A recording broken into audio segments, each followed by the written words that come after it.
lille gruppe af mænd, der lige nu sikrer, at alle vi andre trygt kan køre over Storebæltsbroen.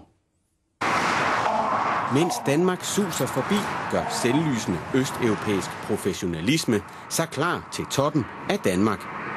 Everything above 1 meter is danger. Så om der er 250 meter, gør ingen forskel, siger de. Det gør det til gengæld, hvis Storebæltsbroen begynder at ruste.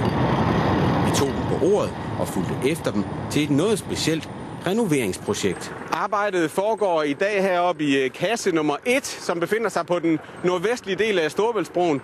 Inde i den sidder der 4 litauere i dag i 100 meters højde. Når de er ved at være færdige, ja, så når de op i 250 meters højde. What are you doing? We are heating the cable and the ceiling, how to say correctly, I don't know. Midlet er 4 specialbyggede platforme, der langsomt glider hen over kablerne og pakker dem ind i plastik. Lidt som de firkantede æsker med køkkenfolie, de fleste vel kender, bare lidt større. It is very important because, as you can imagine, in 20-30 years' time, if we don't look after the metal inside these cables, then it could rust and corrode. And then what we don't want the strands inside these cables snapping. Folien lukkes hermetisk for til sidst at danne et helt tæt rør, der så skal kobles til broens eksisterende klimaanlæg, der lige nu holder selve broen rustfri. Det vi hører, det er affugtningsanlæg, som kører ind i brodragen.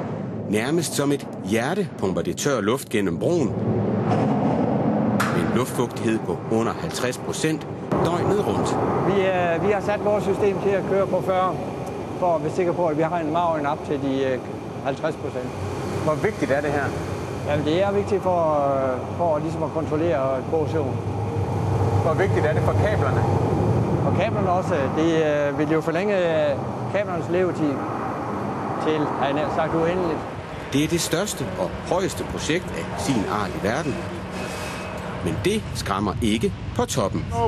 No problems with heights, because I work on the Humber Bridge in UK, in Scotland, on Fort Road Bridge, and this bridge is most bigger. Well, the best thing is obviously the view.